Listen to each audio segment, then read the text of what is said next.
Hello బర్డీస్, ఈరోజైతే మీరు నమ్మినా నమ్మకపోయినా నేనైతే బటర్ నాన్ రోటీస్ని ప్రిపేర్ చేసిన సేమ్ రెస్టారెంట్ స్టైల్లో.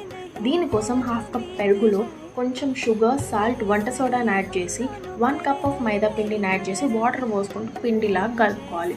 ఈ పిండిని సాఫ్ట్గా చేయడానికి 5 to 6 minutes టైం అయితే పడుతుంది.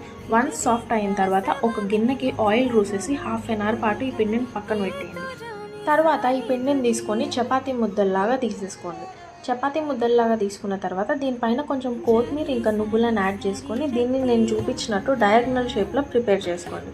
తర్వాత వెనకకు తిప్పి వెనక సైడ్ వాటర్ని మంచిగా రుద్దేసి ఆ వాటర్ రుద్దిన సైడే పెంకలో వేయండి. పెంక పైన వేసిన తర్వాత దానిపైన ఆయిల్ అయినా బటర్ అయినా నెయ్యి అయినా రాసుకొని ఇలా రివర్స్ డైరెక్షన్లో ఆ రోటీని కాల్వండి. కాల్చిన తర్వాత అంతే, మీకు ఇష్టమైన బటర్ నాన్ రోటీ సేమ్ రెస్టారెంట్ స్టైల్లో ఇంట్లోనే ప్రిపేర్ చేసుకోవచ్చు. నచ్చితే ఒక లైక్ కొట్టేయండి.